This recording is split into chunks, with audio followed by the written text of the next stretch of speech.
Bonjour à toutes, bonjour à tous. Donc, suite à la demande de quelques étudiants, donc on va faire une révision. Je vais essayer de parler fort pour l'enregistrement. Donc, on va faire une révision sur l'échantillonnage et l'estimation.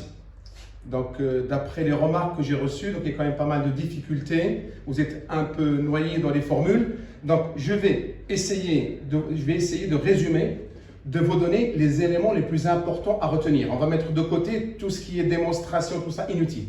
D'accord? Donc, l'essentiel, c'est que vous comprenez comment fonctionne l'échantillonnage et l'estimation, et pour pouvoir répondre aux questions qu'on vous pose aux examens. Donc, c'est délibéré, exprès, je vais essayer d'être le plus clair possible, le plus simple possible, sans aller dans tous les sens. Je vous donne les éléments les plus importants. C'est bon? Et si vous avez des questions, n'hésitez pas à me les poser. À tout moment, vous m'arrêtez, et s'il faut expliquer, je vais réexpliquer, je vous explique. C'est bon? Et en même temps, vous allez essayer de faire les mêmes calculs en même temps que moi, parce que je peux me tromper dans les calculs. Vous avez compris que le but, c'est juste d'expliquer. Donc, on peut se tromper, mais ce n'est pas grave. Hein. Donc, l'essentiel, c'est de comprendre. Donc, je vais vous donner les clés, les éléments les plus importants. D'accord? L'échantillonnage et l'estimation. Voilà. L'estimation, c'est ce qu'on appelle en fait les statistiques inférentielles. Je vous expliquerai ce que ça veut dire au fur et à mesure. Alors, ce qu'il faut savoir, pour réussir, pour comprendre l'estimation et l'échantillonnage, il faut avoir des acquis. Il y a des choses que vous devez maîtriser. Parce que si vous ne maîtrisez pas ces éléments-là, vous ne pouvez pas comprendre ce qu'on va faire aujourd'hui. En résumé, qu'est-ce qu'il faut savoir? Donc, je vais essayer de vous mettre ici un peu les éléments que vous devez maîtriser. Ça vous aide à comprendre. Donc, ce que je vais marquer là, on les a déjà fait. Hein? D'accord? Alors, la première chose, il faut savoir, quand on parle d'échantillonnage et d'estimation, en fait, c'est la combinaison de deux domaines que vous devez maîtriser. C'est quoi ces deux domaines? D'abord, les statistiques. Vous devez comprendre les statistiques. Ce qu'on appelle descriptives. D'accord? Et les probabilités. Quand je dis les statistiques descriptives, en fait, c'est comment on calcule la moyenne, la médiane, la variance, l'écart type. On n'aura pas besoin de la médiane, mais ce qu'il faut savoir, c'est la méthode de calcul de la moyenne. Il faut savoir calculer la moyenne. D'accord? La moyenne, donc je ne vais pas vous rappeler la méthode, mais voilà, vous verrez dans vos cours. En fait, la moyenne, c'est la somme de NI, XI divisé par N. La somme de NI, XI divisé par N. Donc, vous vérifiez ça, donc, la moyenne, en statistique classique. En sachant que XI, ça peut être le centre des classes, si au cas où on est dans des valeurs continues, des intervalles. D'accord? Vous devez maîtriser la variance. D'accord? La variance en statistique, donc la formule, je vais effacer là. Je vous donne juste les acquis. La variance, c'est la somme de NI hein, multiplié par XI moins la moyenne au carré divisé par N. Hein? Il y a d'autres formules, mais celle-là aussi, voilà. NI, voilà. Ok? Vous devez maîtriser l'écart type. L'écart type qu'on nomme sigma. Comme ça, hein? Sigma. Et bien ça, c'est la racine carrée de la variance que je vous trouvais là. Ces trois éléments-là, vous devez les maîtriser parce que des fois, vous êtes amené à calculer des valeurs statistiques d'une série statistique. On vous demande de calculer la moyenne, la variance et l'écart type. D'accord? Donc, à la formule, il y a deux formules différentes, mais bon, je vous laisse découvrir les cours. Hein, mais il faut maîtriser ça. Ce n'est pas le sujet d'aujourd'hui. Ça, c'est les statistiques descriptives que vous devez maîtriser. C'est bon? Donc, il faut revoir vos cours. Attention, c'est très important. Donc, vous avez compris, hein, quand je mets XI là, ça peut être CI, hein, le centre des classes. Bien. Vous devez aussi, j'ai dit, maîtriser les probabilités.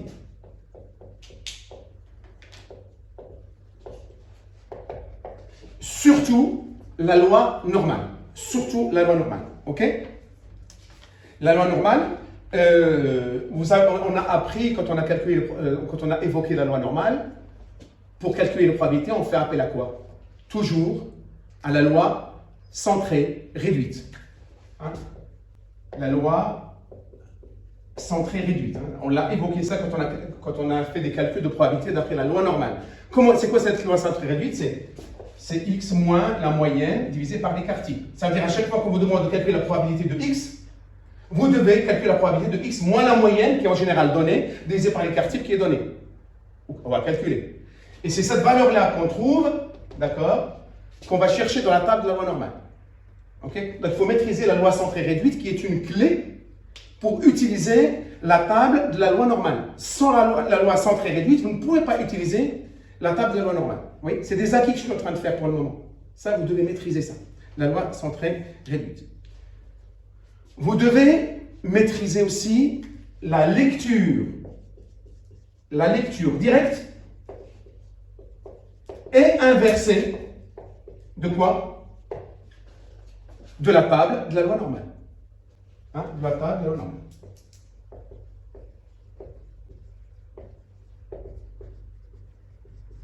D'accord? Ces éléments-là, ce sont des acquis. Vous devez maîtriser ça. Si vous maîtrisez ça, c'est très facile de comprendre ce qu'on va faire. Et ça nous fait avancer plus rapidement. Et on a déjà fait tout ça, de toute façon.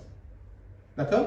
Et enfin, maintenant, il faut connaître certains théorèmes, certaines règles indispensables pour faire des calculs de probabilité. Je vais effacer ça. C'est bon, là? OK? Là, je suis dans les acquis, hein, vous avez compris. Là, c'est ce que j'appelle certaines règles, certains théorèmes. Vous savez, la table de la loi normale que vous avez, elle donne des valeurs, des probabilités. Et bien, ces valeurs, en fait, les valeurs données, ça, en fait, c'est quand on calcule la probabilité, par exemple, de x inférieur à a. A, c'est une variable. D'accord? Quand on fait appel à la loi centrée réduite, etc., on trouve a. Là, ça, c'est pi de a. Pi de a, ça veut dire quoi? Attention, ça n'a rien à voir avec le pi que vous avez fait au collège. C'est juste pour dire, pi de a, ça veut dire, je vais chercher la probabilité de a dans la table de la loi normale. C'est juste ça. Hein. D'accord? Donc, pi de x inférieur à a, ça se lit pi de a. Si vous, dans vos calculs, vous trouvez pi de x supérieur à a, là, il faut appliquer cette règle-là, 1 moins pi de a. C'est bon? Vous vous rappelez de ça? D'accord? Si par exemple, pi de x inférieur à moins a aussi, ça aussi c'est 1 moins pi de a. C'est bon? Je vous ajoute d'autres après. La probabilité de x entre a et b. Ça c'est pi de b moins pi de a. D'accord? Et le dernier, qui est très important, qu'on utilise beaucoup dans l'échantillonnage et l'estimation, surtout quand on parle de seuil de confiance, c'est la probabilité de x compris entre moins a et plus a. C'est-à-dire le a, il est négatif là et positif là. Ça égale à quoi? 2 pi de a moins 1. 2 pi de a moins 1. Ça, vous devez les connaître. D'accord? Ce que je viens de vous montrer, c'est ce que j'appelle les acquis. Si vous ne les maîtrisez pas, il faut réviser. Il faut faire des exercices, il faut revoir ce qu'on a fait. Quand vous maîtrisez ça, vous allez voir tout ce qu'on va faire là maintenant. Ça va être très facile. Et je vais vous donner le plus important. Des questions déjà, ce que je viens de faire là. Ce que j'appelle les acquis. Vous devez déjà maîtriser ça. C'est bon? Bien. Alors, je vais effacer, maintenant on va commencer. Alors, quand on parle d'échantillonnage et d'estimation, vous savez, il y a deux choses. Échantillonnage et estimation. En fait, quand on dit, je vais commencer par l'échantillonnage. Il ne faut pas les confondre les deux. Hein. Échantillonnage, comme le nom l'indique, en fait, c'est la constitution d'échantillons. À partir d'une population mère, on va constituer des échantillons, on va les étudier. Oui? Je pars de l'échantillon, ouais, je le fais comme ça là, c'est-à-dire je pars de l'échantillon, je pars de la population mère, pas l'échantillon, ça on va appeler ça population mère. Hein. Ça c'est la population. Ce que j'appelle ça population mère. Toute la France, toute la ville du Creusot, tout votre établissement, l'université, voilà, tout. Ça c'est la population mère. Dans cette population, on a des paramètres. D'accord? Et ces paramètres, je répète, ces paramètres sont connus. Je suis dans l'échantillonnage. En général, les paramètres là, quand vous êtes dans un exercice d'échantillonnage, les paramètres de la population sont connus, sont donnés. On va vous donner la moyenne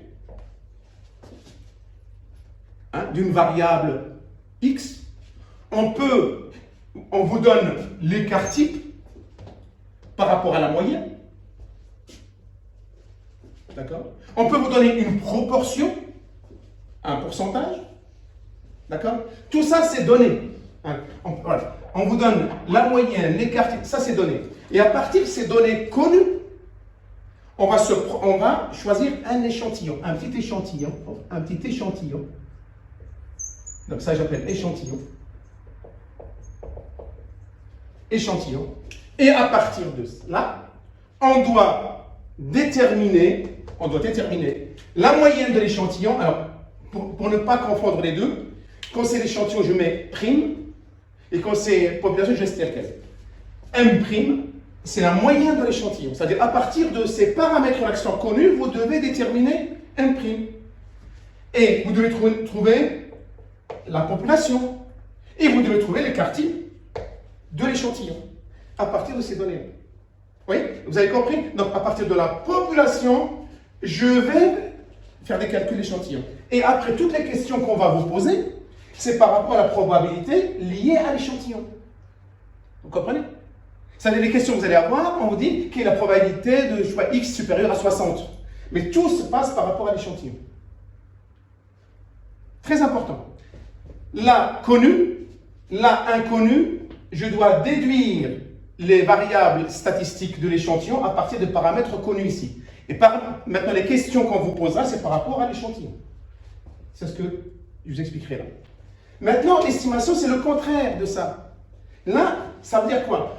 Regardez, on a un échantillon. Oui, un échantillon. D'accord?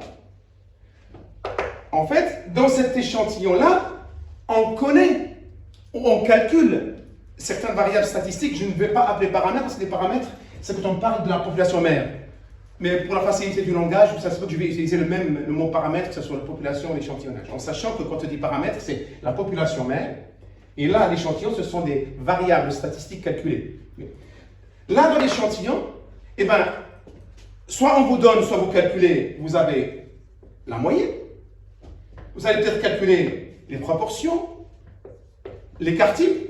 Mais à partir de ces données de l'échantillon, vous allez estimer la population mère. Vous voyez, c'est l'inverse. Vous avez compris? C'est l'inverse. Là, c'est l'inverse. C'est-à-dire, de là, on va estimer, d'un petit échantillon de la population, on va estimer les paramètres et des calculs de probabilité dans la population mère.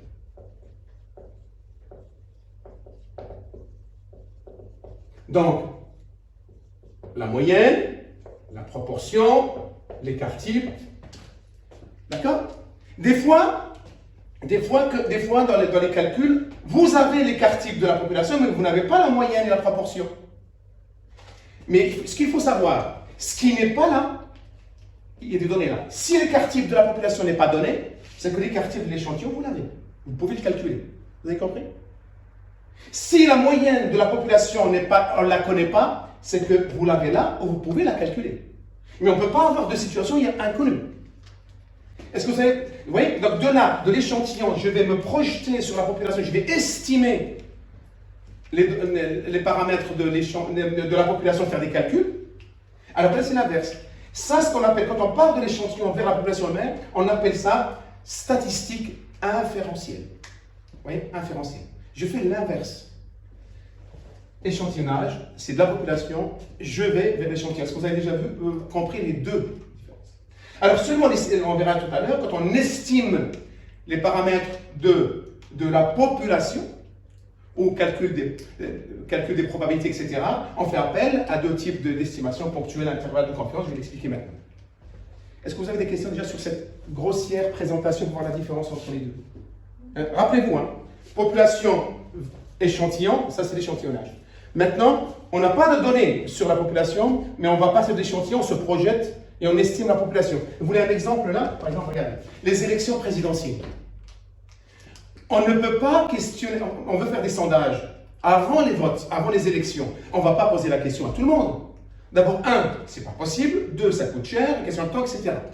Qu'est-ce qu'on fait? On va choisir un échantillon représentatif et on va le questionner. Et cet échantillon, à la télé, n'arrête pas de nous donner des estimations, des sondages. Et bien, on nous dit, d'après nos estimations, tel candidat attend, tel candidat. Et à partir de ces résultats, on dit, en fait, les élections, ce sera comme ça. Vous voyez? De l'échantillon, on donne le résultat estimatif, l'estimation, dans la population. Là, c'est plutôt le contraire. Là, en fait, de la population mère, je vais vers l'échantillon. Je vous donne un exemple.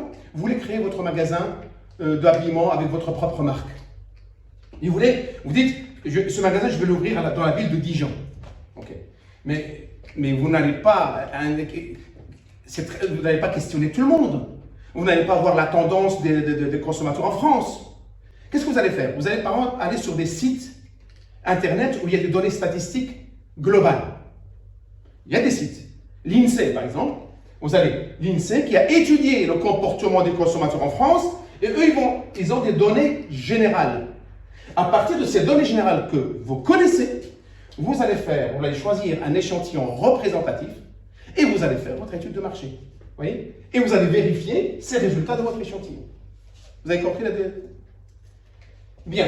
Alors maintenant, je reviens à notre révision. Échantillonnage et estimation. L'échantillonnage. D'accord. L'échantillonnage, la première question que vous devez vous poser, c'est que dans l'exercice, dans la situation dans laquelle vous êtes, la première chose, est-ce que je suis en présence d'une moyenne ou d'une proportion dans l'exercice? Vous avez vu, donc je vous ai distribué des exercices, là, on va les faire après, quand j'aurai terminé mon explication, là, et après on va prendre, pour chaque situation, j'ai mis un exercice. Vous allez comprendre, d'accord? Bien, l'échantillonnage, dans la situation qui est devant vous, vous dites, est-ce que je suis en présence d'une moyenne ou d'une proportion? En fait, c'est tout simple. Est-ce que vous êtes en présence d'une valeur, en centimètres, en euros, que sais-je, en mètres, je ne sais pas, ou en présence d'un pourcentage? Est-ce que le raisonnement de l'exercice est en pourcentage? Est-ce que vous comprenez ce que je dis? Imaginons que vous êtes en présence des moyennes. Une moyenne qu'on vous donne, une moyenne au kilo, en mètres, en nombre, voilà, une valeur qui n'est pas un pourcentage. Eh bien, il faut savoir, je ne vais pas perdre du temps pour vous démontrer ça, mais il faut savoir que la moyenne qui est donnée en général dans l'exercice par rapport à la population mère, il faut savoir que la loi de l'échantillonnage nous dit que quand on choisit un échantillon représentatif, et quand je dis échantillon représentatif, c'est-à-dire c'est un échantillon choisi d'une manière aléatoire, simple, ça veut dire quoi? Tout le monde a une chance d'être prélevé dans l'échantillon. D'accord? Et d'une manière non exhaustive, c'est-à-dire avec remise. Ça veut dire en fait qu'une personne peut être choisie dans plusieurs échantillons possibles. D'accord?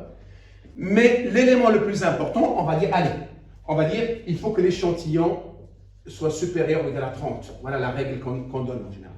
Et en général, les exercices qu'on vous donne, c'est supérieur à 30. En général.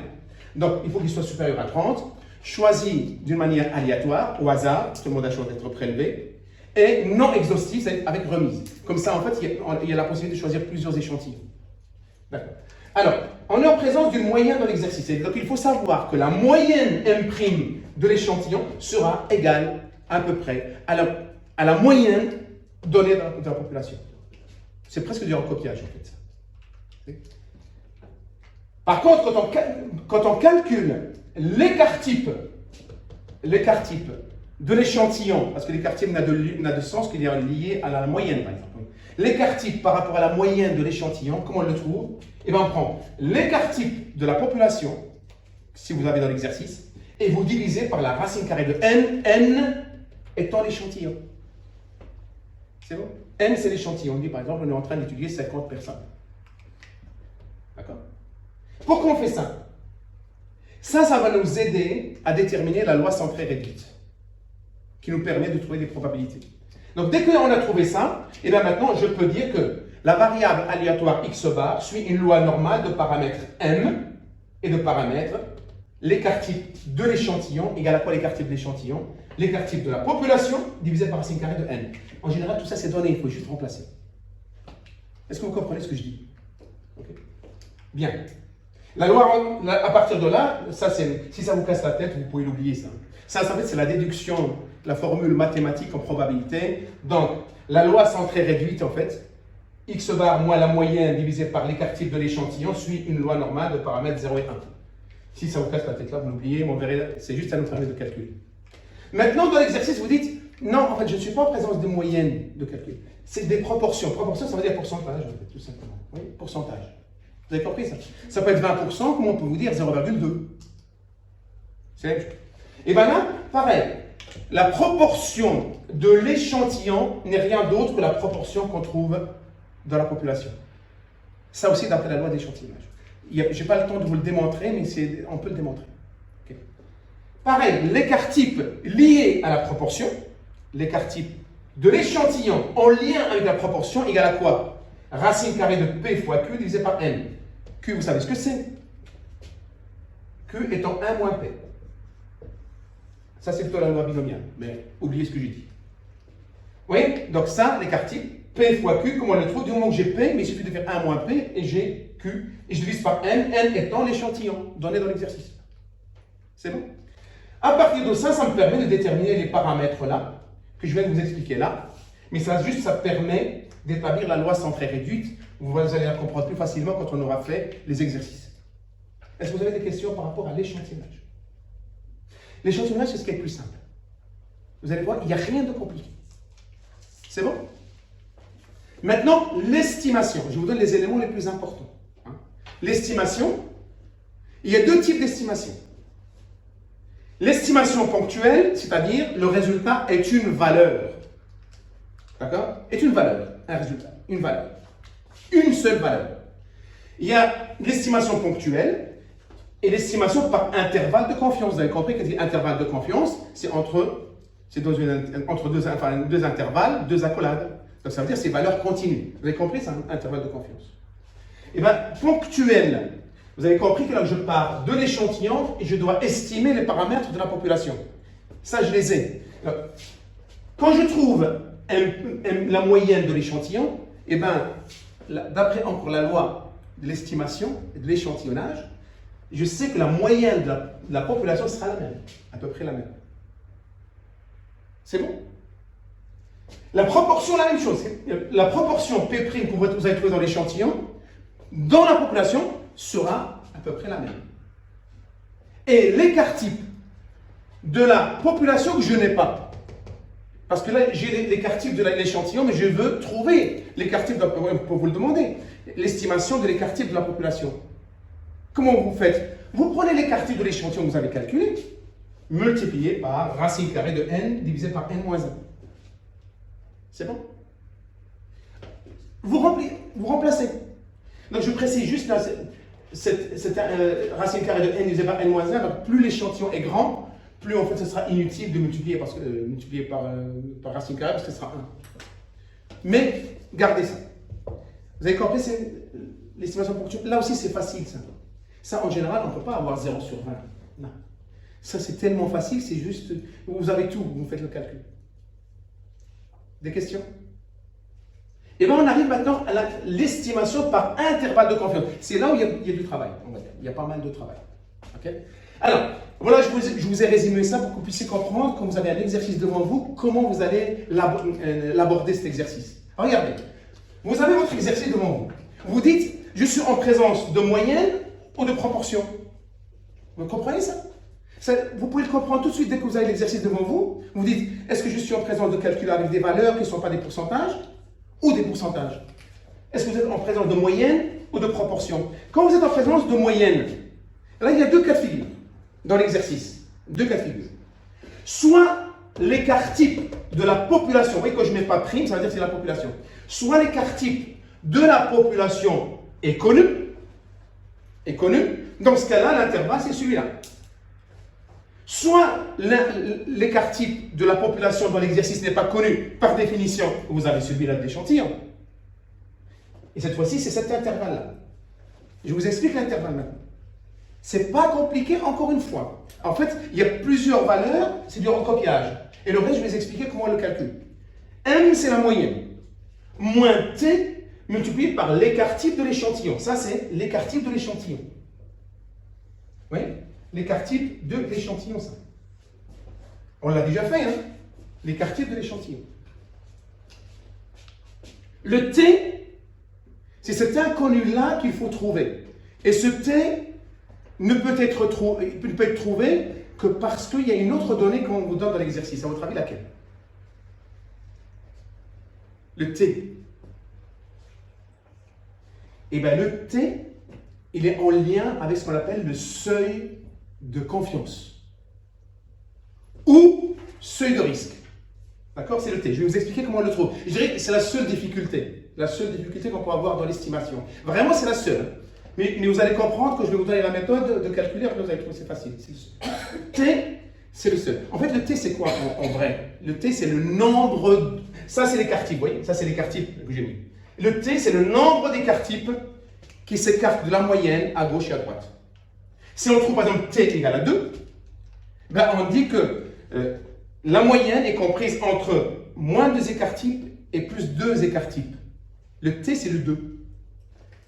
Si T égale à 5, si T égale à 1,5, imaginez, T à 1,5. Donc on dit que la moyenne est comprise entre 1,5 écart type, moins 1,5 et plus 1,5 écart type. Donc le T, c'est le nombre d'écart types. Vous comprenez ça?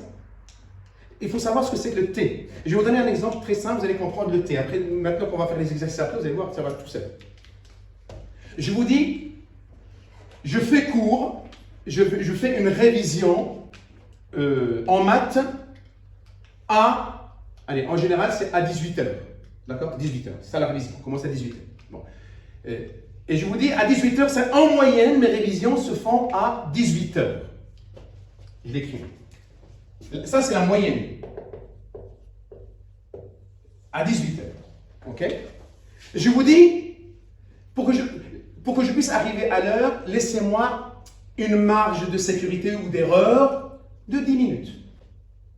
Donc, 10 minutes, c'est l'écart type. Oui? Donc, si je vous dis, dans quel intervalle je vais me situer pour arriver ici? Ça veut dire que je peux arriver à 18h moins 10 minutes, c'est-à-dire 17h50, comme je peux arriver à 18h10. Vous comprenez? Vous voyez le lien entre l'écart type et la moyenne? Là, en fait, vous m'avez accordé une marge de sécurité d'un seul écart type qui est égal à 10 minutes. Imaginons maintenant que je vous dis de m'accorder une marge de sécurité d'erreur pour arriver de 20 minutes. Ça fait combien d'écart types, ça, l'écart type de 20 minutes? Un écart type égale à combien, là? 10 minutes. Si je vous demande 20 minutes, ça fait combien d'écart types? 2 écarts types. Ça veut dire en fait que là, je peux mettre comme ça, regardez, je peux mettre, ça veut dire que vous m'accordez en fait une marge d'erreur de, regardez, on peut l'écrire comme ça, 18 heures moins 2 écarts types, c'est-à-dire moins 2 fois 10 minutes. D'accord? Et de l'autre côté, là de l'autre côté, ça sera 18 heures plus 2 fois 10 minutes. Oui? Donc le 2 là, c'est le T. Mais seulement en probabilité, tu ne comprends pas ça? En fait, si l'écart type, il devient 20 minutes.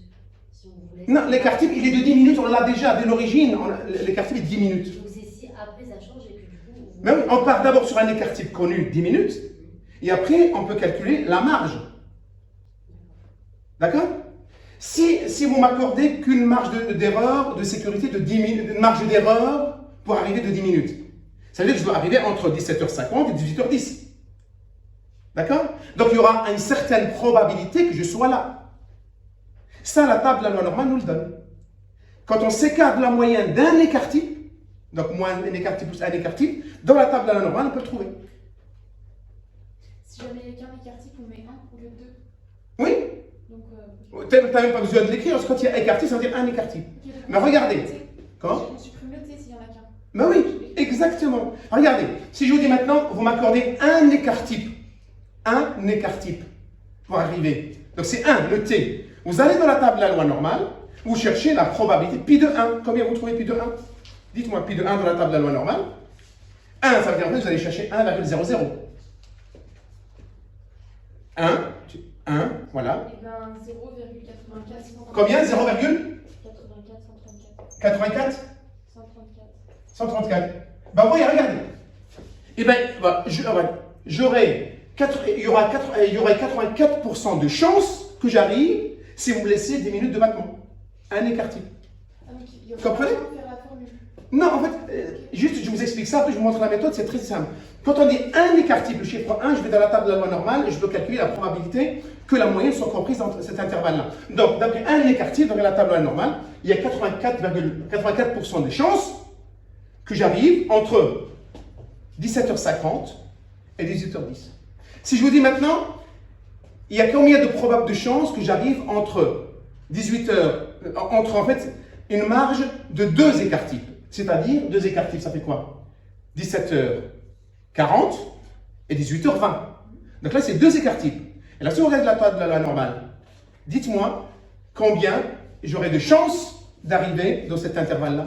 Vous cherchez le 2, pi de 2.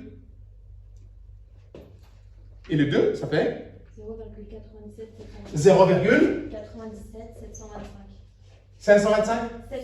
25. Vous voyez?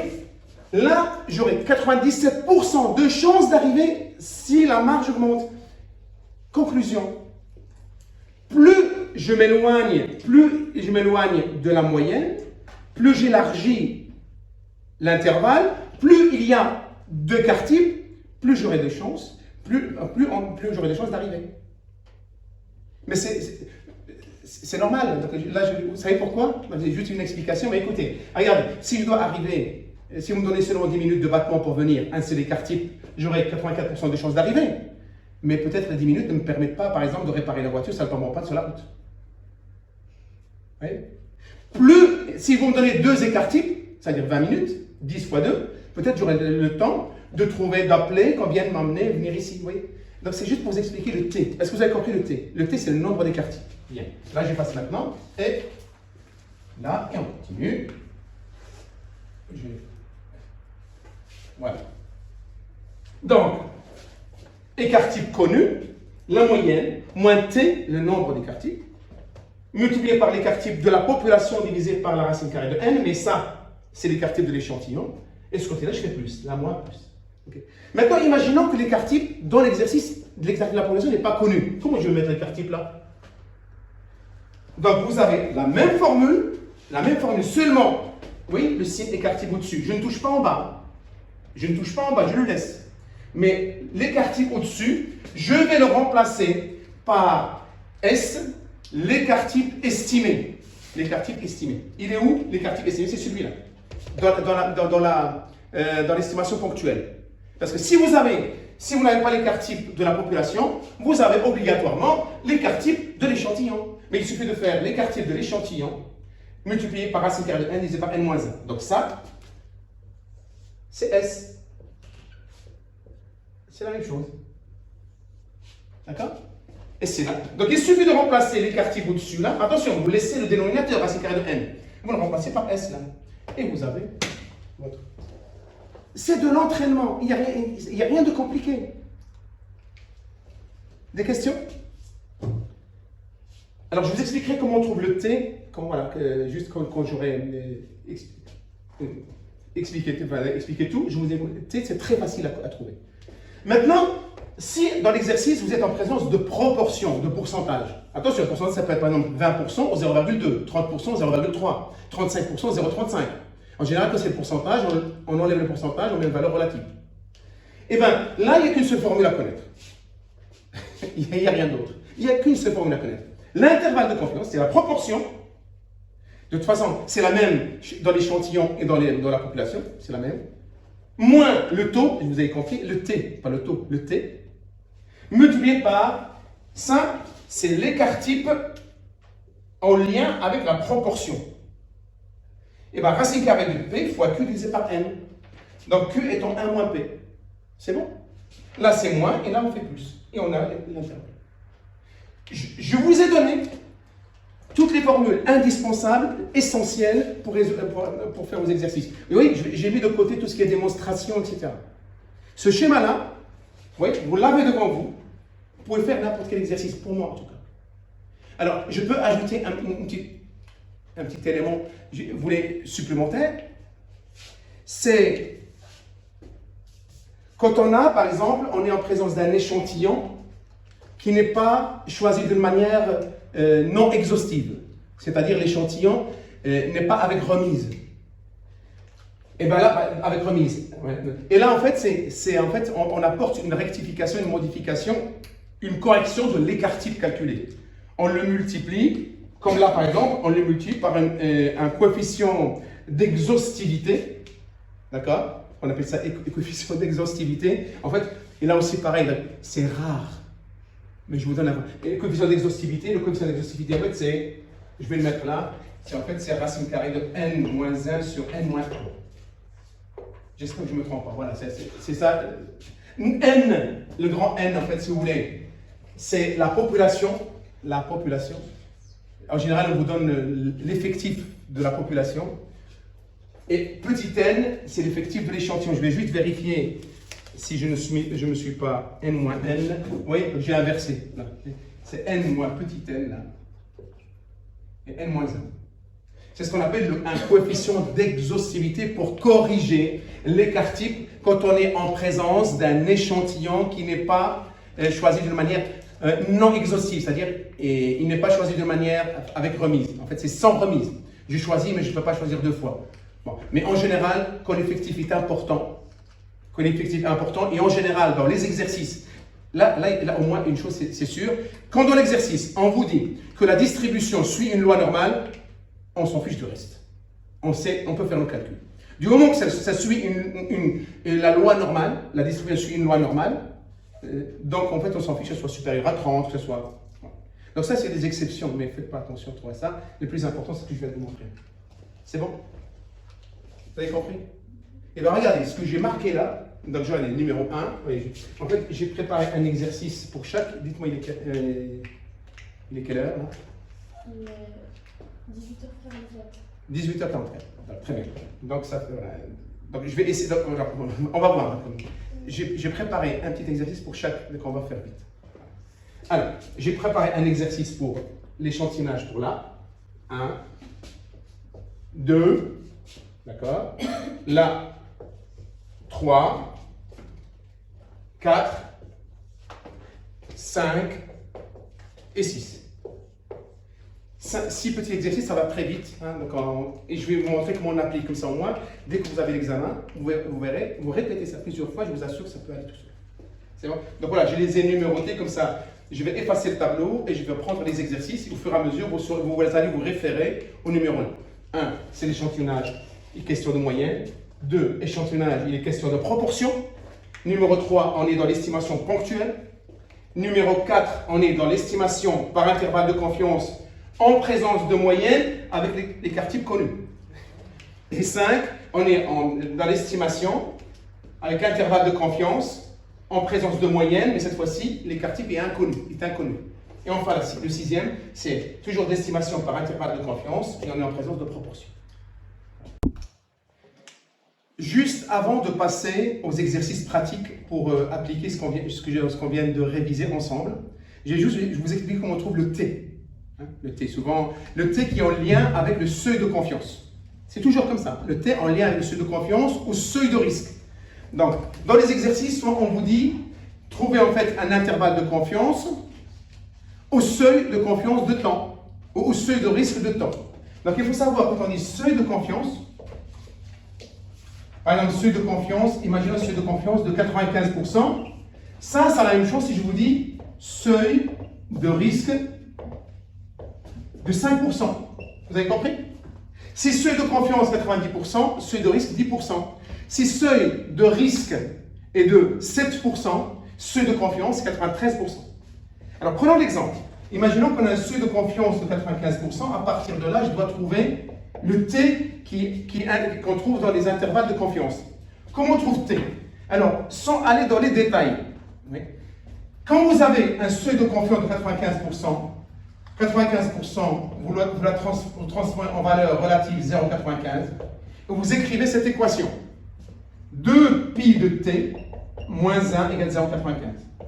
Rapidement. Regardez, rapidement, comment cette formule-là doit vient. Rapidement. Là, nous avons la moyenne, et je vous rappelle, j'ai dit en fait, et on s'écarte la moyenne par nombre d'écarts types. La même chose. Si je dis par exemple, le nombre d'écarts types est 2, donc ça veut dire que je me déplace de 2 là, et de 2 là. C'est-à-dire à moins 2 plus 2. Comprenez? Si je me déplace de 3 écarts types, ce sera moins 3 plus 3. Si je me déplace de 1,5 écarts types, ce sera moins 1,5 plus 1,5. C'est-à-dire, je peux poser comme ça. Moins A, d'accord? Je mets M par exemple, et plus A. Hein? Moins un nombre d'écarts types plus écarts types. Et ça, ça c'est une révision, c'est des acquis. Ça, c'est la même chose. Si je veux calculer la probabilité de ça, c'est la même chose que je fais 2 pi de A moins 1. Oui, moins T plus T, et c'est pour ça que j'écris ça là. Si vous ne la comprenez pas, ce n'est pas grave, rappelez-vous, à chaque fois que vous avez un seuil de confiance, vous écrivez cette écriture-là. 2 pi de T moins 1 égale la valeur relative de votre seuil de confiance. Et vous développez ça. Et si je prends ça par exemple, 2 pi de T égale 0,95 plus 1, 1,95. Donc, pi de T égale 1,95 divisé par 2. Donc, pi de T égale 0,975, si je ne me trompe pas. C'est ça? Et bien, quand vous avez 0,975, vous allez dans la table de la loi normale, votre table de la loi normale, d'accord? Et vous cherchez à l'intérieur 0,975, d'accord? Votre table de la loi normale qui est comme ça, là, vous avez des valeurs là, et à l'intérieur, vous avez les probabilités. Vous cherchez 0,975, et bien le T égale, d'abord, horizontal et vertical. Là, horizontal, vous allez trouver 1,9, et vertical, vous allez trouver 0,06. Et bien, vous les additionnez, vous arrivez à T égale 1,96. C'est pas compliqué, c'est une lecture inversée. Donc là, on peut dire que quand on a pi de t égale 0,975, et bien t égale 1,96. Cette méthode, vous l'appliquez sur n'importe quel taux de seuil de confiance. Si c'est 99%, vous faites la même chose, ce sera 0,99, 1,99 divisé par 2, etc. Vous cherchez dans la table de la loi normale. La seule chose, là, pour 1,96, dans la table de la loi normale, on trouve exactement 0,975. Mais si vous ne trouvez pas exactement, vous cherchez la valeur qui se rapproche le plus. Et vous cherchez votre t. C'est bon? Et bien maintenant, vous avez tout. Maintenant, on peut passer aux exercices. Bien. Maintenant, après cette révision sur l'échantillonnage et l'estimation, nous allons passer maintenant à quelques exercices pratiques pour appliquer ce qu'on vient de faire. Bien. Donc, vous allez faire les calculs en même temps avec moi. Comme ça, on peut me corriger. Certainement, je vais commettre des erreurs. Donc, on va se corriger ensemble. Alors, comme je vous l'ai dit, donc à chaque fois que je mets le numéro, ça correspond en fait à la partie de la révision. Donc, numéro 1, c'est l'échantillonnage et on est en présence de moyenne. Dans cet exercice que je vais lire devant vous maintenant, voilà, on nous demande de calculer en fait une probabilité d'une moyenne, de l'échantillon. Bien, alors, selon une étude menée depuis 2 ans, la moyenne de votre filière commerce et marketing en économie s'élève à 11. Avec un écart type de 3. On choisit de manière aléatoire et avec remise un échantillon de 50 étudiants. Calculez la probabilité que cet échantillon ait une moyenne supérieure à 10. Donc là, on nous demande de calculer la probabilité que la moyenne soit supérieure à 10. D'accord? Dans cet exercice, d'abord, l'échantillon s'élève à combien? À 50. Donc, on a toutes les données pour dire que c'est un échantillon représentatif parce que non seulement 50 est supérieur à 30, mais en plus, on nous dit que c'est choisi de manière aléatoire et en plus, avec remise. Donc, il y a tout pour dire, pas de problème, on est dans un bon échantillon représentatif. Alors, pour calculer la probabilité que ça soit supérieur à 10, la première chose, il faut que je détermine la moyenne de l'échantillon. Donc la moyenne de l'échantillon égale à quoi? Égale à la moyenne de la population. Égale à combien? 11. Donc, il n'y a rien de compliqué. Okay? Et l'écart type de l'échantillon en lien avec la moyenne égale à quoi? C'est quoi la formule? L'écart type de la population divisé par racine carrée de n. C'est-à-dire égal 3 divisé par racine carrée de 50. On trouve combien? 0,42. Donc, l'écart type de l'échantillon 0,42. La moyenne de l'échantillon, c'est la même que la moyenne de la population. D'accord? Je la mets là. La moyenne de la population, c'est 11. L'écart type de la population, c'est 3. D'accord? À partir de là, les calculs que j'ai calculés sur l'échantillon, je peux définir maintenant ma loi normale appliquée à ma variable qui correspond à la moyenne en économie. Donc, la variable aléatoire x bar suit une loi normale, deux paramètres, la moyenne 11 et l'écart type, c'est ce que j'ai trouvé là, 0,42. D'accord? Ça me permet de déduire la loi centrée réduite. Donc la loi centrée réduite, x moins la moyenne qui est 11 divisé par l'écart type 0,42, suit une loi normale de paramètres 0 et 1. Pour que je mette ça me permet d'utiliser la table de la loi normale. C'est bon? Bien. Maintenant, j'ai toutes les données pour répondre à la question. On me demande de calculer la probabilité que x bar soit supérieur à 10. C'est ça? Je fais appel à la loi centrée réduite. Donc, la probabilité de x bar moins la moyenne 11 moins 11 divisé par l'écart type 0,42, d'accord, supérieur à 10 moins la moyenne 11 divisé par 0,42. Vous allez m'aider. Là, je vais l'appeler T. Des fois, on l'appelle Z, mais je l'appelle T. D'accord? Ça. Pour ne pas répéter la même chose. Ok?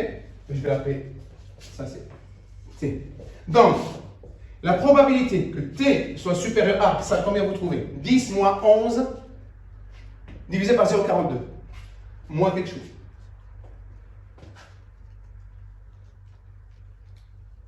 Moins 2,38. Moins 2, c'est ça? 38. D'accord? Donc là, rappelez-vous, donc là je fais appel à ces règles de la loi normale, ou ces théorèmes. Donc là, ça égale 1 moins pi de 38. Suite à une erreur de calcul découverte après coup, donc, comme tout s'est fait en direct, je vais continuer la correction différemment pour cet exercice-là. Donc comme vous le voyez bien, il est écrit P de t supérieur à moins 2,38 égale 1 moins pi de 2,38. Là, c'est plutôt égal à 1 moins pi de moins 2,38. Donc il manque le signe moins. Et là, j'applique une règle, le théorème de la loi normale. Parce que sur la table de la loi normale, on ne peut pas lire pi de moins 2,38. Donc on peut lire pi de 2,38, mais pas pi de moins 2,38. Donc du coup, P de t supérieur à moins de 2 à moins 2,38 égale à 1 moins pi de moins 2,38. Et là aussi, je transforme, je développe, égale 1 moins pi de 2,38. Au bout, on arrivera à pi de 2,38, ce qui nous fait égal à 0,9934. Donc certainement, vous connaissez ce théorème, je n'avais même pas besoin de le développer. Pi de t supérieur à une variable négative égale pi de cette variable positive. Donc P de t supérieur à moins 2,38 égale pi de 2,38 égale 0,9934. Ça nous fait à peu près 99% de chance de tomber sur une moyenne supérieure à 10. Voilà pour ce premier exercice. On est toujours dans l'échantillonnage, mais cette fois-ci, on est en présence d'une proportion. 2. Je lis l'exercice. Ok? Selon une étude menée depuis 2 ans, le pourcentage des filles inscrites dans votre filière, commerce marketing, s'élève à 60%. Hein? Donc en fait, la majorité c'est des filles dans votre filière. Okay? La preuve, voilà, il n'y a que des filles qui révisent. C'est sûr. Ce sont les garçons, ils ne sont pas sérieux. Bien. Alors, on choisit d'une manière aléatoire, avec remise, vous voyez, donc c'est bien aléatoire. Tous les élèves, tous les étudiants ont une chance d'être prélevés, faire partie de plusieurs échantillons. Hein, avec remise, ils peuvent faire partie de plusieurs échantillons. Et en plus, c'est supérieur à 30. On choisit d'une manière aléatoire et avec remise un échantillon de 50 étudiants. D'accord? Calculez la probabilité que cet échantillon soit composé de moins de 55% de filles. Et là, on nous demande de calculer P de F fréquence en fait, F inférieur à 0,55. C'est bon, vous comprenez ça?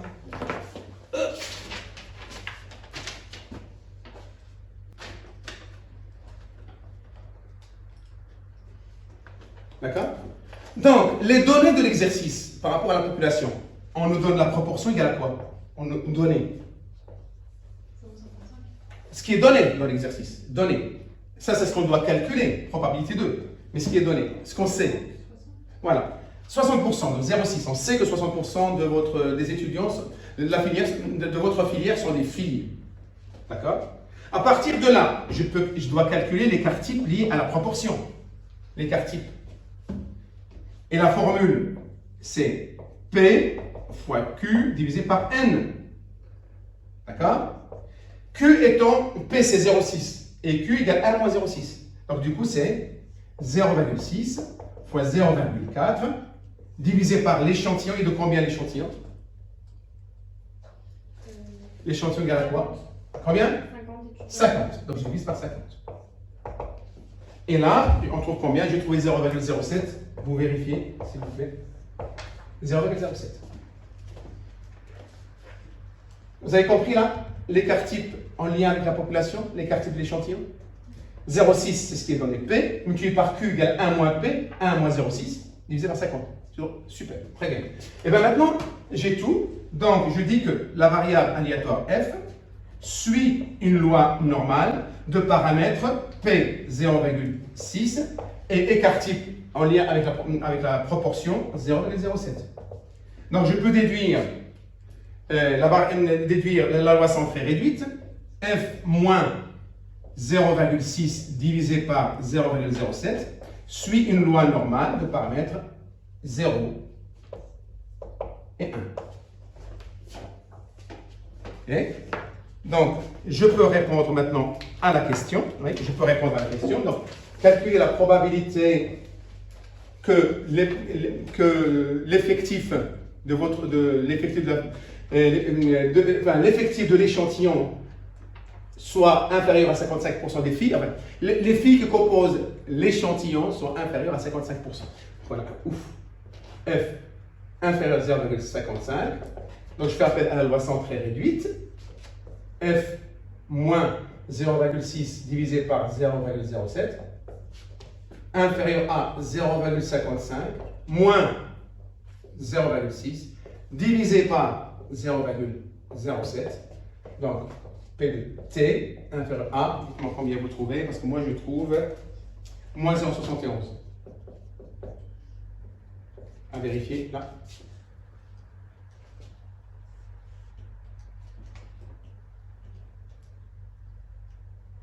Oui, c'est bon. C'est bon, moins 0,71. Donc, vous voyez là, je fais appel à notre théorème de la loi normale, et surtout lié à la table de la loi normale. Donc, ça égale 1 moins pi de 0,71. Donc, ça veut dire égal à 1 moins pi de 0,71. J'ai trouvé 0,76 115, ce qui me donne 0,23 885. Donc, ça, en arrondi, ça fait 24% de chance de tomber sur un effectif dont les filles représentent moins de 55%. C'est bon? Est-ce que vous trouvez la même chose? Oui, c'est ça. Super, voilà, très bien, comme ça, voilà. Allez, là, je fais l'échantillonnage devant vous. Voilà. Il n'y a rien de compliqué. C'est bon? Bien. Alors, nous allons passer maintenant à notre troisième exercice. Je le lis. Nous sommes en présence d'une fromagerie qui fabrique du camembert en grande série. On suppose que la variable aléatoire x, qui à chaque fromage tiré au hasard associe son poids, suit une loi normale. Soucieux de la qualité des fromages, on prélève un échantillon de 50 fromages à intervalles réguliers. Sa moyenne s'élève à 450 grammes et son écart type à 40 grammes. La question, donner une estimation ponctuelle du poids moyen et de l'écart type des fromages fabriqués par la fromagerie. Donc là, on voit, on est à la question 3 qui correspond à la troisième étape de notre révision sur les échantillonnages et l'estimation. Donc, nous sommes dans l'estimation ponctuelle et nous allons marquer maintenant les données que nous avons. Donc, on sait que, donc nous sommes à la troisième question. Alors, qu'est-ce qu'on a? D'abord, la population. On sait que la moyenne est inconnue et l'écart type est inconnu. L'échantillon maintenant. Donc l'échantillon, donc n, c'est ce qui compose l'échantillon. L'échantillon égale à 50. D'accord? La moyenne qui est donnée dans l'exercice, c'est 450 grammes. Et l'écart type de la moyenne égale 40 grammes. Donc, nous avons des données sur l'échantillon, mais par contre, les paramètres de la population sont inconnus. Et la question, on nous demande de donner une estimation ponctuelle du poids moyen et de l'écart type des fromages. Donc, on sait que si M', la moyenne de l'échantillon, égale 450 grammes, qui est le poids moyen des fromages, et bien par définition, M, qui est la moyenne de la population, c'est la même chose. 450 grammes. Donc ça, l'estimation de la moyenne.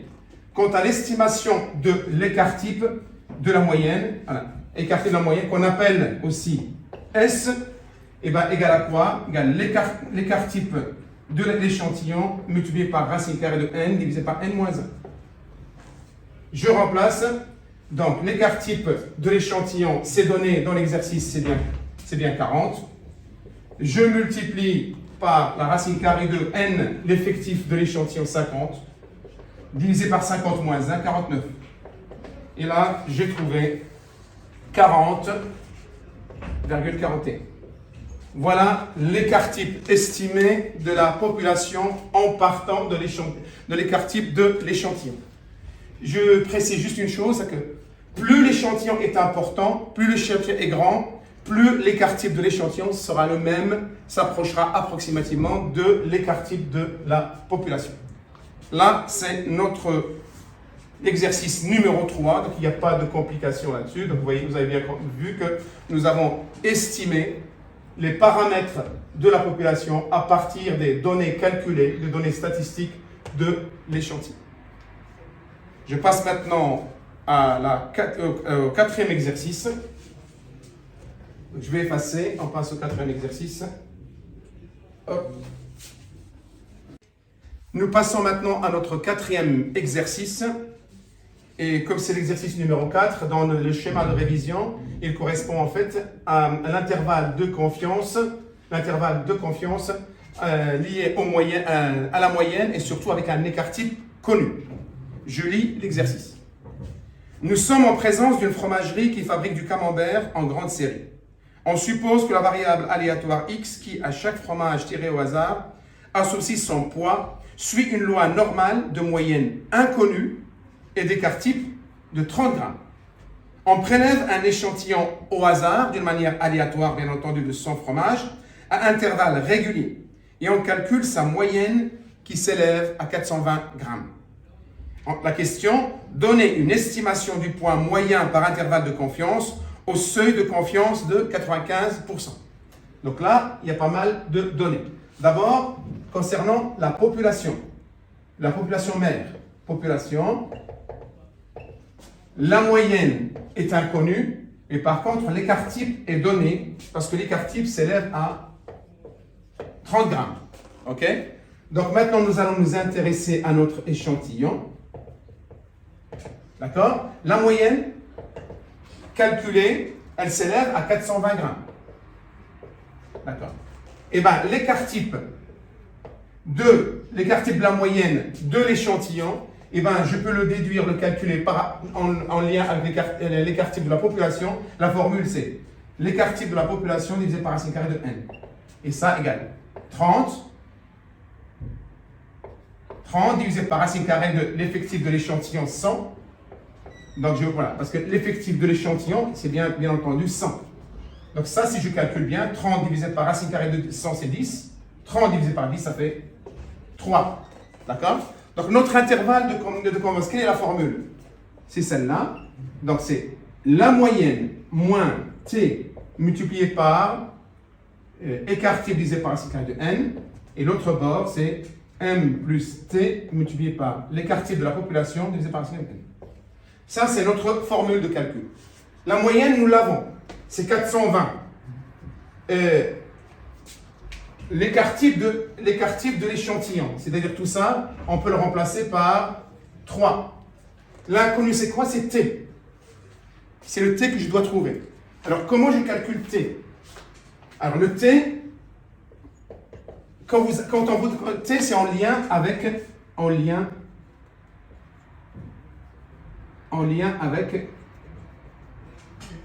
le seuil de confiance. En lien avec le seuil de confiance. Là, on dit le seuil de confiance égale à quoi? 95%. Je précise, quand on dit seuil de confiance 95%, donc seuil de risque, c'est 5%. Si on dit seuil de risque 10%, donc seuil de confiance 90%. Quand vous avez un pourcentage comme ça, seuil de confiance, transformez-le automatiquement en une valeur relative. C'est-à-dire, j'enlève le pourcentage, ça devient 0,95. D'accord? Et bien maintenant, je vais vous donner la méthode qu'on a expliquée dans la révision, mais c'est très simple. Donc, comment je détermine T? Regardez. Dès que vous avez un seuil de confiance, vous posez automatiquement l'opération suivante. Vous écrivez, là je vais le mettre là, vous mettez, je marque, seuil 95%. Vous mettez 2 pi de T moins 1 égale 0,95. D'accord? Vous l'écrivez automatiquement, donc on peut le démontrer quand on aura le temps. Je peux vous l'expliquer, le réexpliquer, mais pour ça aller plus vite, vous lui mettez 2 pi de t moins 1 égale 0,95. Et on développe ça. Ça veut dire que 2 pi de t égale 0,95 plus 1, c'est-à-dire 1,95. Donc pi de t égale 1,95 divisé par 2. Et on trouve 0,975. Vous voyez? Pi de t égale 0,975. Et là, vous allez dans votre table de la loi normale, voilà votre table de la loi normale, par exemple, comme ça. Vous avez des chiffres là, et vous avez des chiffres là, et le corps de la table, vous avez des valeurs, ce qu'on appelle les probabilités. Vous allez chercher 0,975 là. Dès que vous l'avez trouvé, vous allez chercher d'une manière horizontale à quoi ça correspond, et vous notez. Et niveau vertical. Si vous regardez bien, vous verrez que 0,975 là correspond là à 1,9 et au-dessus ça correspond à 0,06. En additionnant les deux, on arrive à 1,96. Donc, ce qui veut dire que pi de t, j'efface là, ça veut dire que là, on verra que t égale 1,96. Est-ce qu'on voit bien? T égale 1,96. Je l'ai expliqué dans la révision, mais à chaque fois que vous avez un seuil de confiance, je rappelle encore une fois, vous enlevez le pourcentage valeur relative, vous posez 2 pi de t moins 1 égale votre valeur relative, après vous faites 2 pi de t égale 0,95 plus 1, après pi de t, votre résultat divisé par 2. Et ce que vous trouvez là, vous le trouvez dans la table de la loi normale et vous effectuez une lecture inversée. C'est-à-dire à partir de résultat, vous allez déterminer t en prenant la valeur horizontale qui correspond plus la valeur verticale, 1,96. Du coup, on a tout pour calculer là. Juste pour calculer, et bien regardez, je remplace.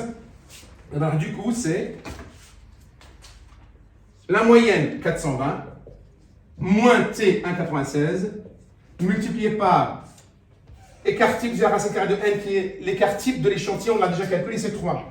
Donc fois 3. Et l'autre bord, c'est 420 plus 1,96 multiplié par 3.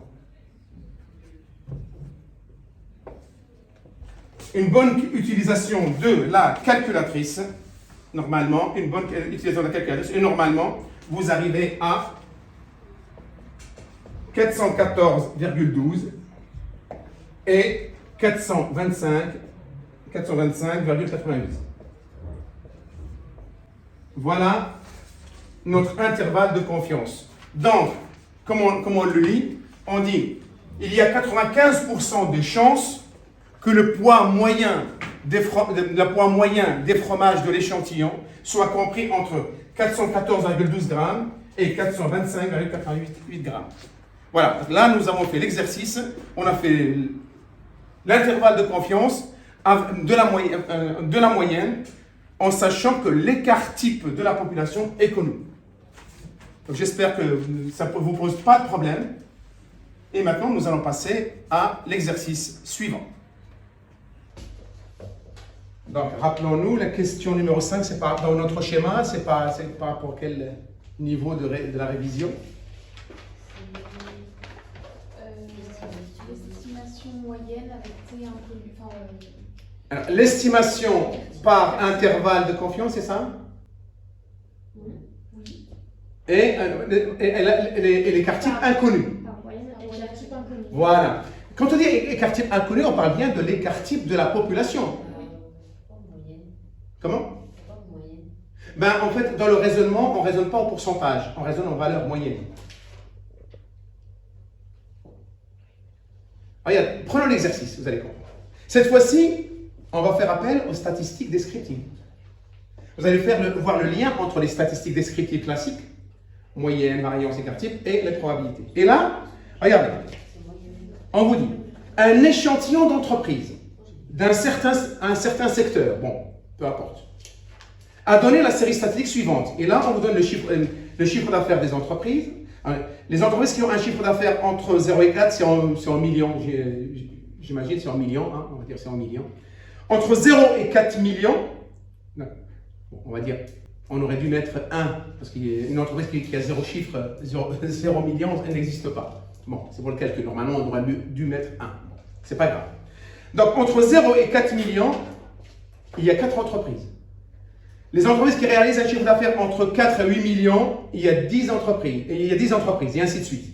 D'accord? Et la dernière ligne, les entreprises qui réalisent entre 16 millions et 20 millions de chiffre d'affaires sont 5. Il y en a 5. 5 entreprises qui réalisent ce chiffre d'affaires. Vous avez compris? Mais 20, il est exclu là. Enfin, ça va jusqu'à 19 du coup. Non, le 20, non. Non, mais il est exclu. Donc on va dire jusqu'à 20. C'est juste pour vous montrer. Jusqu'à 20 millions. Voilà. Bien. Alors là, vous avez cette donnée statistique.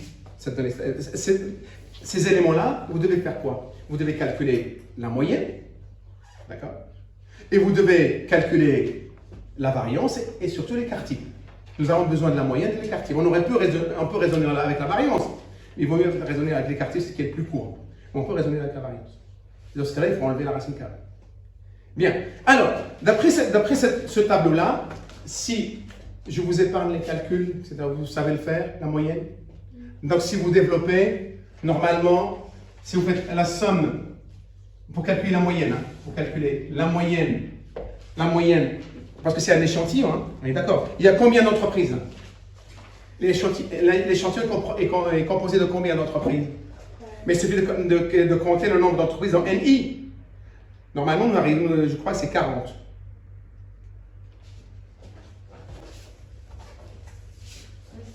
Voilà. Donc, N égale 40. Si vous calculez la colonne NI, où c'est le nombre d'entreprises, nous avons questionné 40.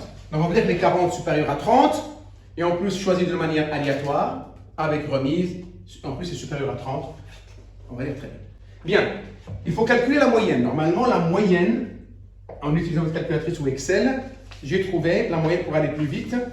La moyenne, j'ai trouvé 10,1. J'ai utilisé la formule. D'abord, comme vous avez vu, comme c'est des intervalles de valeur continue, il faut calculer le centre des classes. Regarde, le centre des classes, c'est quoi? Je mets CI par exemple. CI, ça fait 2, 6, 10, 14 et 18. Vous avez compris ça? Le centre des classes. Hein, donc 0 plus 4 divisé par 2, 4 plus 8 divisé par 2, ainsi de suite. Et on a NI. Oui, NI, on a 4, 10, 12, 9 et 5. Eh bien, pour calculer la moyenne, je fais d'abord CI fois NI. Là, je mets mes valeurs. 4 fois, là, je peux mettre comme ça. 8, 60, 120, etc. Je fais la somme là. Ça, c'est la somme de CI multiplié par NI. D'accord? Et la moyenne, et là, je sais que là, c'est le total de NI, c'est 40. Mais il suffit de faire le total de cette colonne divisé par 40. D'accord? Normalement, comme j'ai utilisé Excel, j'avais trouvé 404. Voilà. Ça, je trouve 404 divisé par 40. Et je trouvais 10,1. Hein? Donc ça, c'est des cours de statistique. J'ai calculé la moyenne. Pareil, l'écart type. Il suffit d'appliquer la formule de NI divisé par CI moins X bar divisé par N. C'est-à-dire NI, on l'a. CI, c'est le centre des classes. X bar, c'est la moyenne, là, la moyenne, divisé par N, 40. Et on trouve un écart type. Donc ça, comme ce n'est pas le cours en statistique, normalement, vous maîtrisez. Hein, d'après cette donnée-là, vous pouvez faire calculer. Normalement, l'écart type, j'ai trouvé combien? L'écart type égale, par rapport à la moyenne, 4,69. Voilà. Donc ça, vous devez maîtriser les calculs statistiques en rapport avec les statistiques descriptives, vous calculez. Il n'y a rien de compliqué. D'accord?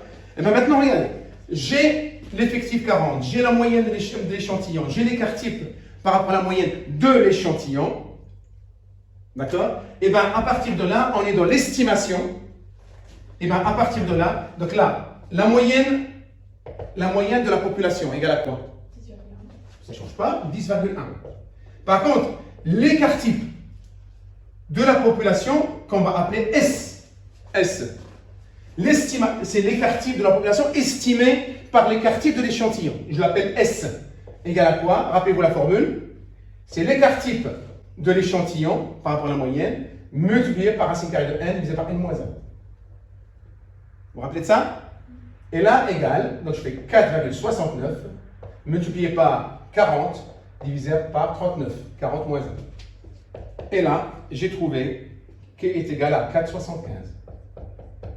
Donc, S qui correspond à l'écart type de la population, l'écart type estimé de la population est 4,75. Et bien moi j'ai tout. Ben maintenant, c'est la même formule pour l'intervalle de confiance. Regardez, rappelez-vous. Donc on a dit la moyenne. Et alors, le seuil de confiance est de combien là? Oui. Le seuil de confiance égale à quel seuil de confiance? Est-ce qu'on nous demande le seuil de confiance? Oui. L'exercice, on est 5. Donc ça, c'est la question B. Donc la question A, l'estimation ponctuelle de la moyenne, c'est bien 10,1.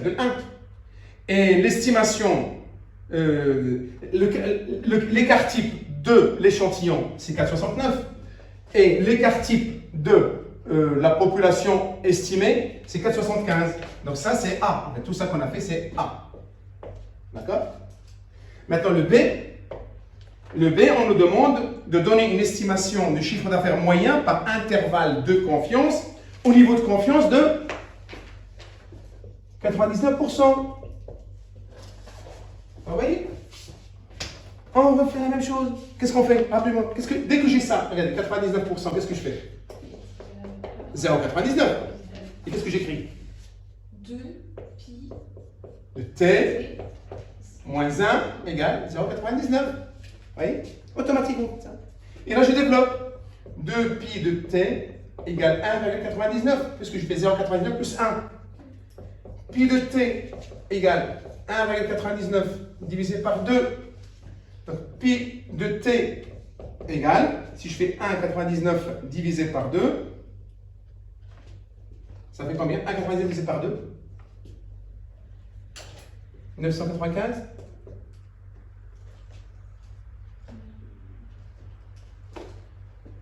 0,900.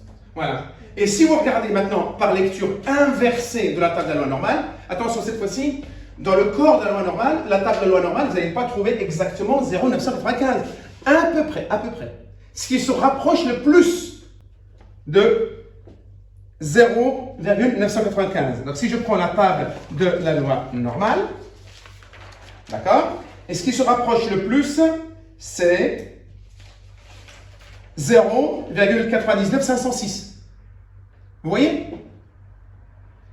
0,99506. C'est ce qui se rapproche le plus de...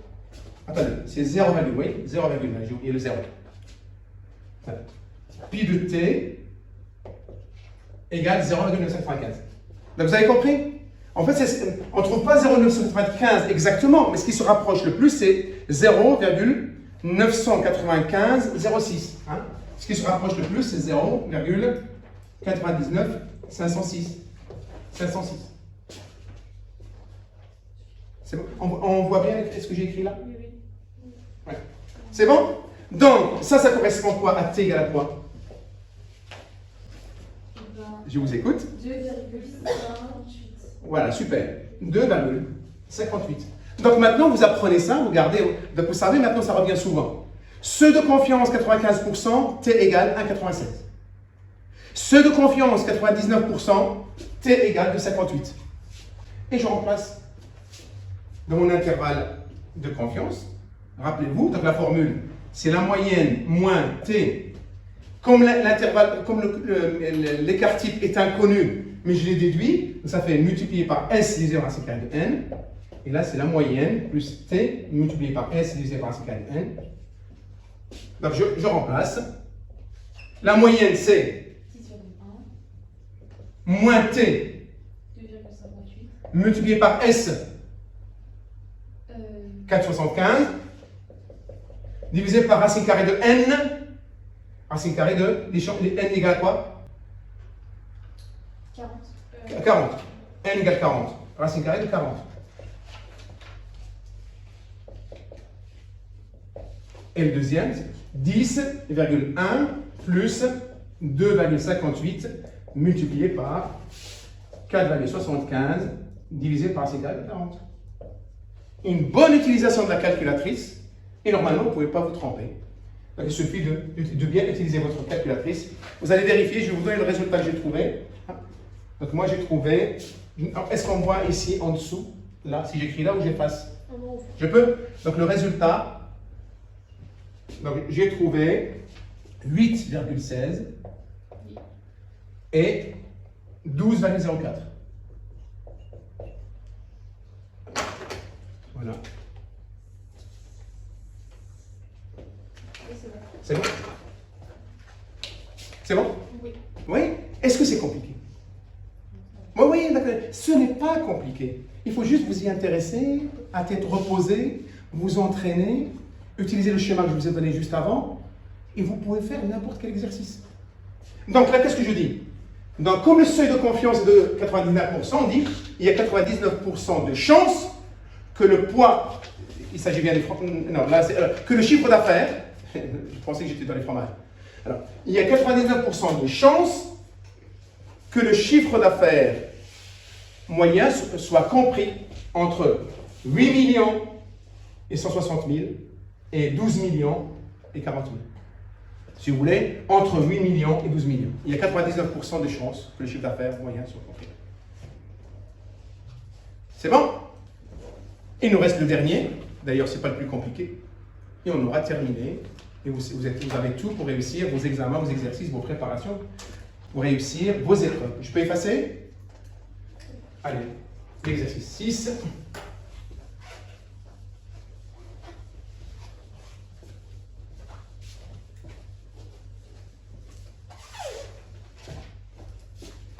L'exercice 6. Et cette fois-ci, on est dans l'estimation par intervalle de confiance et il s'agit de proportion. C'est ça. Bien. Alors, juste quand on parle de proportion, quand on est en présence d'un échantillon, donc comme je dis, il faut qu'il soit choisi de manière aléatoire, avec remise, il faut qu'on soit, on soit en présence des grands nombres, un échantillon aussi important. Mais il y a des conditions à remplir aussi, souvent dans les exercices, dans les bouquins de maths, on vous dit, il faut que n, je parle de côté non présence de calcul par rapport à des proportions, des pourcentages, des fréquences. On dit que n doit être supérieur à 30, il faut que n fois p supérieur à 5, et il faut que n fois q, c'est-à-dire en fait, ça c'est la même chose que n fois 1 moins p, soit supérieur à 5, et on vous dit que n fois p fois q supérieur à 5. Souvent vous avez ces données-là pour vérifier la représentativité de l'échantillon. Mais en général, quand on vous dit encore une fois que la distribution suit une loi normale, on s'en fiche de ça parce qu'on sait que ça suit une loi normale, donc c'est bon. C'est bon. Donc je vous donne quand même ces informations-là, c'est juste pour ne pas perdre de temps. Et si vous avez des questions là-dessus, vous me les poserez en cours, hein, je vous expliquerai. Hein. Voilà. Bien. Je peux effacer? Oui. Voilà, bien. Alors, 6, le dernier exercice. Une étude sur l'emploi. Une étude sur l'emploi cherche à estimer le taux d'activité des femmes à plein temps en France. D'accord? On veut calculer en fait la proportion des femmes qui travaillent à plein temps. L'étude d'un échantillon de 100 femmes, choisies d'une manière aléatoire avec remise, oui, donc là c'est toutes les caractéristiques pour l'échantillon sont représentatives, conclut à un taux de 45%. Donc, d'après l'échantillon 100 femmes, on a trouvé que c'était 45%. Dans quel intervalle de confiance peut-on situer le taux d'activité de la population féminine en France au seuil de risque de 5%? Au seuil de risque de 5%, ça veut dire seuil de confiance. Voilà. Seuil de risque 5%, ça veut dire seuil de confiance 95%. Et on sait que c'est 95%. Rappelez-vous la méthode, c'est 2 pi de t moins 1 égale 0,95. D'accord? Je ne vais pas revenir là-dessus, on a déjà démontré. Hein? Donc 2 pi de t égale 1,95. Pi de t égale 1,95 divisé par 2. Pi de t égale 0, combien? 1,95 divisé par 2. 0,975. D'accord. Et si vous faites une lecture inversée de la table de la loi normale, vous trouvez que 1 égale 1,96. Voilà. Vous voyez, donc ça revient souvent. Presque vous allez prendre par cœur, c'est 1,96. Bien. Et là, on sait que n, alors on sait que n, l'échantillon égale à 100. D'accord. Et on sait que si P' égale à 0,45, donc P égale à quoi? La même chose, 0,45. D'accord? Ok? Là, on est en présence de proportion. Donc l'écart type par rapport à la proportion égale à quoi? Racine carrée de, rappelez-vous, racine carrée de P fois Q divisé par N. Hein? C'est la formule qu'on a notée. Donc ce qui veut dire égal racine carrée de 0,45 fois 0,55 divisé par 100. Q, c'est 1 moins P. Hein. C'est Q égale 1 moins P. Donc, 0,45 multiplié par 0,55 divisé par 100. Et là, on trouve... Donc, je vais effacer là pour le T qu'on a trouvé 1,96. C'est bon, je peux l'effacer là, on le trouve 1,96. Donc, je vais juste mettre notre résultat de T par rapport à seuil de confiance 95%. On a trouvé que T égale 1,96. D'accord? Donc, l'écart type par rapport à la population égale P fois Q divisé par N, Q étant 1 moins P. Donc, ça fait racine carrée de 0,45 P donné, multiplié par 0,55, 1 moins 0,45 divisé par 100. Et là, on trouve normalement combien là, juste là? Dites-moi, combien vous avez trouvé? 0,05.